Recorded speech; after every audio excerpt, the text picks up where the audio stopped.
Do you think that a black leader is still necessary for the DA? You've spoken openly about what you thought in 2015 a black leader would do for the organization. Do you still hold that view going into this early elective conference?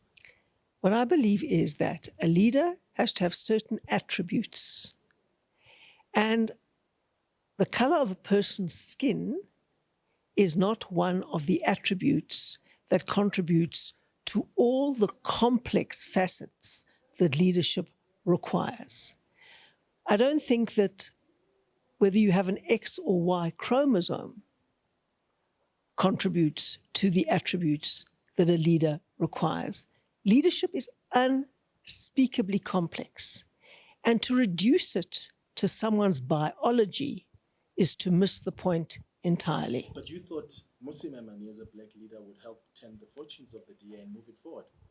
What I said quite clearly in my book, and what I will never deny because I stand by what I said, was that there are a whole range of attributes, not related to biology, a whole range of attributes with the additional attribute that he is black.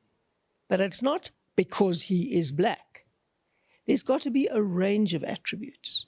And those attributes are much, much more important than biology, whether that biology is your sex, whether that biology is your race, whether that biology is your disability, whatever it is. Those attributes have to be secondary to the incredibly complex amalgam of attributes that leadership requires. I want us to talk now about the organization you come from. You are a fellow at the Institute of Race Relations. The DA has come out to criticize that organization. They've been accusing it of trying to position the policy of the DA. There was an article that was published that spoke about how maybe Alan Winde could be the new leader of the DA, and they made reference to his race as well. How are you going to be able to, having had that relationship with that organization, remove yourself from the ideas and the thoughts and the vision of that organization so that it doesn't interfere with the vision of the Democratic Alliance? Well, as you know, I've suspended my fellowship with the Institute of Race Relations. It was wrong to mix those two roles, and so I didn't continue it. The interesting thing I found working with the IRR was that they give you complete freedom.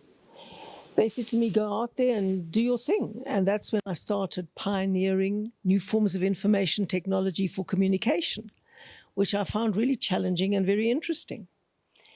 The IRR can say what they like about anybody, about any organization, just as like the Treatment Action Campaign does, just like the Social Justice Coalition does, just like the Right to Know organization does.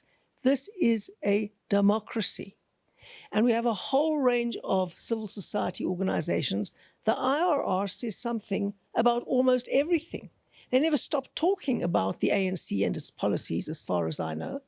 They have a lot to say about the ANC's leadership, about the EFF's leadership. Why should the DA be any different?